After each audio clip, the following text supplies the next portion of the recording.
आप सभी को स्वागत है मेरे चैनल ट्यूशन टीचर में। मैं प्रीति अग्रवाल आज आपको सिखाऊंगी infectious disease and how to prevent them. ये मेरा लेक्चर नंबर 2 है। लेक्चर 1 का लिंक मैंने डिस्क्रिप्शन में दिया हुआ है।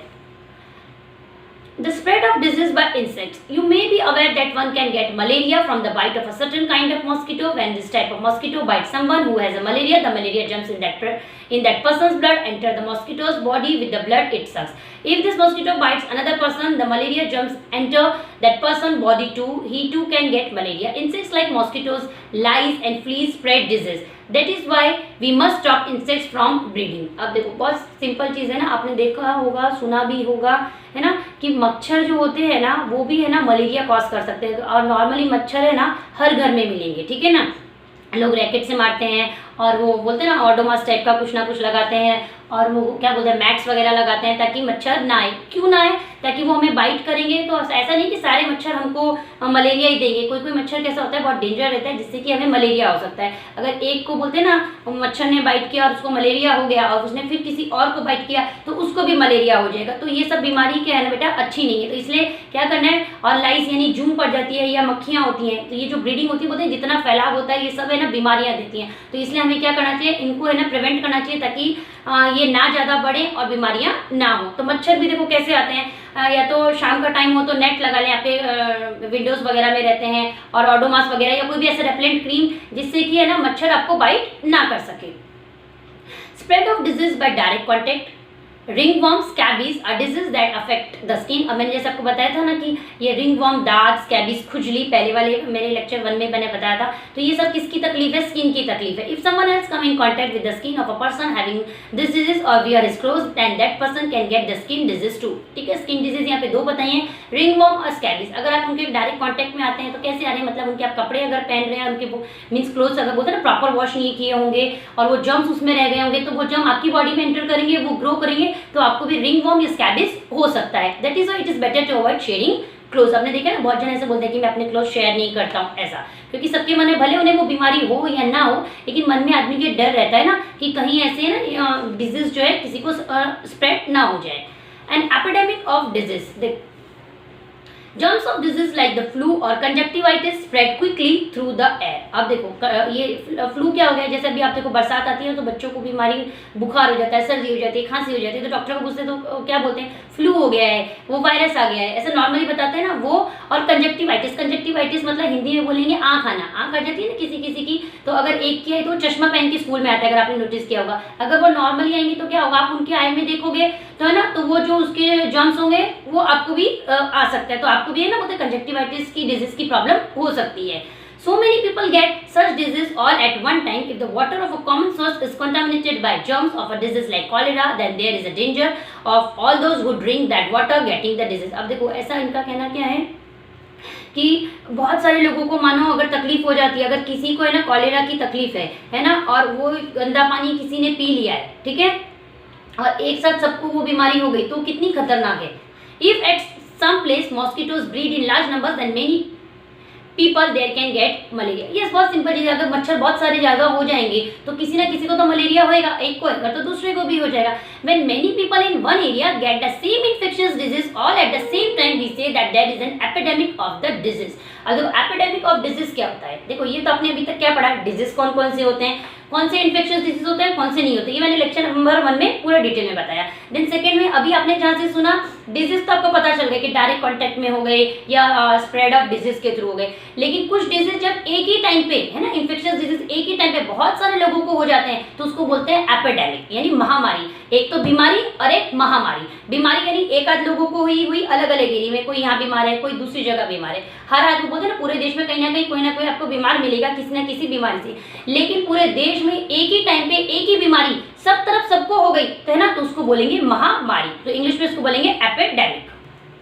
Air, water, food and insects are the medium through which disease spread. Yes, अभी देखो ये लेक्चर 1 में मैंने अभी आपको बता दिया ना एयर के थ्रू कौन कौन सी डिजीज है, वाटर के थ्रू, फूड के थ्रू, इंसेक्ट्स के थ्रू, है ना, ये मीडियम्स है यानी इस जरिए से है ना हमें बीमारी हो सकती है। Hence if everyone takes care to ensure that the germs do not enter our food, water और air and to prevent the breeding of insects that spread disease, it is possible to prevent a disease from becoming an epidemic. For this, it is important of us to make cleanness a habit. देखो अब बहुत simple चीज़ है ना कि कोई भी बीमारी किसी भी तरीके की, चाहे एयर की हो, फूड की हो, ये क्या बोलते हैं इसके इंसेक्ट्स की हो, है ना, ये नहीं फैलनी चाहिए। तो इसके लिए हमें क्या करना पड़ेगा, एक हैबिट बनानी पड़ेगी, एक आदत बनानी पड़ेगी कि आपको है ना क्लीननेस रखो। तो क्लीननेस आप कब रखोगे, जब आपके मन में है ना एक डर बैठा रहेगा, है ना, कि नहीं इस चीज़ को अगर मैंने पानी यहाँ ज़्यादा गंदा भर के रखा तो मच्छर आ सकते हैं, मच्छर आ सकते हैं मतलब हमें मलेरिया हो सकता है ना। और हम कहीं भी जाके है ना बस ओपनली वॉशरूम कर रहे हैं या पॉटी कर रहे हैं तो पानी गंदा कर रहे हैं, अगर कोई पिएगा कॉलेरा टाइफाइड हो जाएगा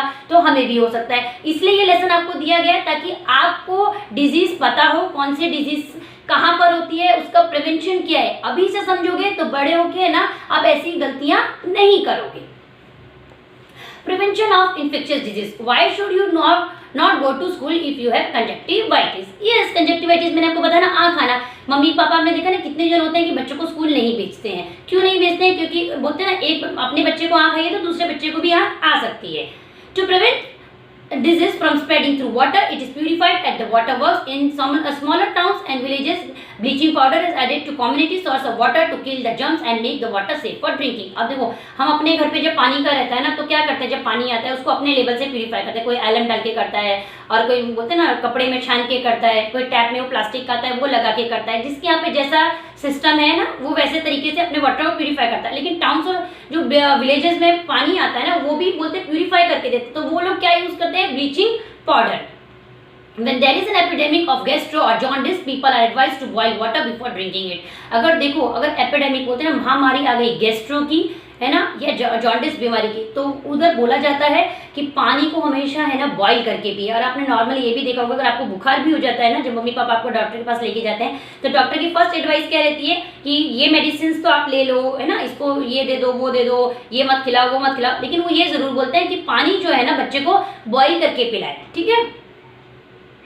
To prevent mosquitoes from breeding, we must ensure there is no stagnant water in the surrounding. But if that is not possible, insecticides have to be used. Thus, diseases like malaria can be prevented. Yes, अब देखो यहाँ पे इन्होंने ये भी दिखाई एक picture, a breeding ground for mosquitoes. देखो ये है ना ऐसे सामान कचरे की तरह फेंक दिया, उसका कोई मेंटेनेंस नहीं है, टायर यूज नहीं होते हैं, लेकिन तो बोलते हैं ना लोग टायर संभाल के रखते हैं, उसके अंदर ये मच्छर तो होते हैं और छोटे साथ में छोटे मोटे कीड़े मकोड़े ऐसे बोलते हैं ना दिखते ही रहेंगे आपको। तो इसके लिए आपको क्या करना चाहिए, यहाँ पर इंसेक्टिसाइड्स यूज करना चाहिए और यहाँ इससे क्या होगा, मलेरिया नहीं होगा। नॉर्मली देखो हम क्या करते हैं अपने लेवल पे है ना बेटा, अपने घर की सेफ्टी के हिसाब से अपनी क्लीननेस कर लेते हैं, लेकिन हमें थोड़ा बहुत है ना ये भी केयर करना चाहिए कि हमारी सराउंडिंग में जैसे अगर ये सब पड़ा हो तो सोसाइटी में बोल के या आसपास में जो भी क्लीनिंग वाले होते हैं ये एक्स्ट्रा कचरा हटा देना चाहिए। हम सोचते हैं ना हमने तो अपने ना क्या बोलते हैं विंडोज के नेट लगा दिए तो हमें मतलब नहीं, नीचे कचरा पड़ा है तो पड़ा रह दो, ऐसे नहीं। अगर मिल के आवाज उठाएंगे कि इससे सबको नुकसान होगा तो सब लोग समझेंगे और ऐसा है ना ये जो ये पिक्चर जो दिख रही है ऐसी गंदगी कहीं भी नजर नहीं आएगी और सब लोग सेफ रहेंगे।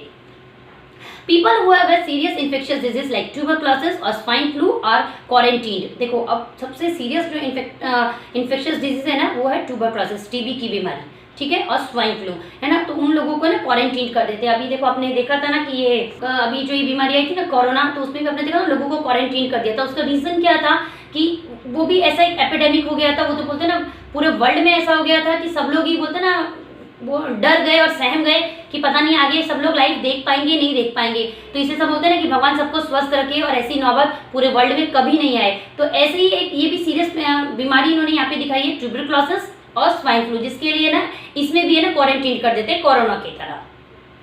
There are separate wards in hospitals for people with infectious disease. Clothes and utensils used by patients are washed with germicides. अब देखो जब इनको किसी को ऐसी बीमारी हो जाती है ट्यूबरक्लोसिस या स्वाइन फ्लू की, तो हॉस्पिटल्स में डिफरेंट वार्ड होते हैं। एक वार्ड कैसा होता है कि एक पर्सनल होता है, एक अलग हो जाता है कि जिनको ये बीमारी होगी ट्यूबरक्लोसिस या स्वाइन फ्लू की उनको अलग रखा जाएगा। उनके जो बर्तन हैं और उनके जो कपड़े हैं ना वो जर्मिसाइड से यूज करेंगे। अब जर्मिसाइड्स क्या होता है, एक इस तरीके का लिक्विड आप बता सकते हो या सब्सटेंस बोल सकते हो जिससे है ना जर्म्स को मार दिया जाए।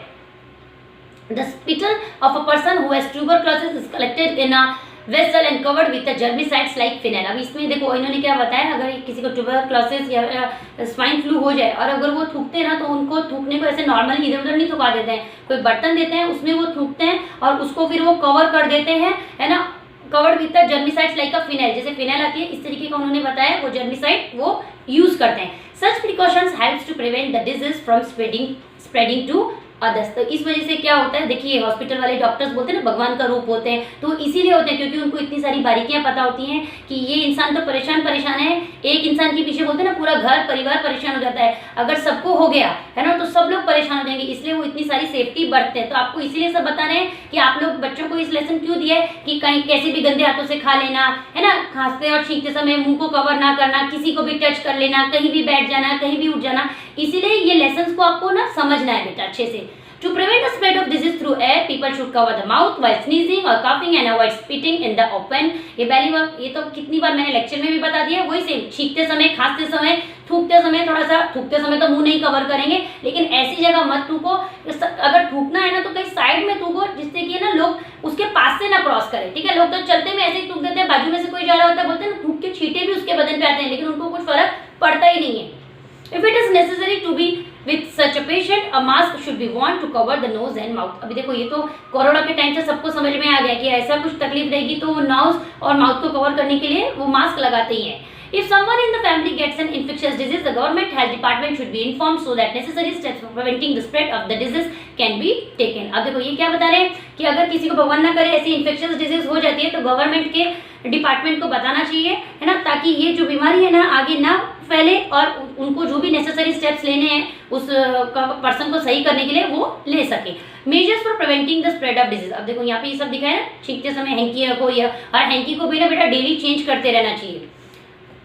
तो ये लेसन थोड़ा बड़ा है, इस लेक्चर को मैं यही स्टॉप करती हूँ और मिलते हैं एक नेक्स्ट लेक्चर में। वीडियो अच्छा लगा तो वीडियो को लाइक करिएगा, शेयर करिएगा, यूट्यूब पे देख रहे हैं तो सब्सक्राइब करिएगा और फेसबुक पे देख रहे हैं तो फॉलो करिएगा। Thank you.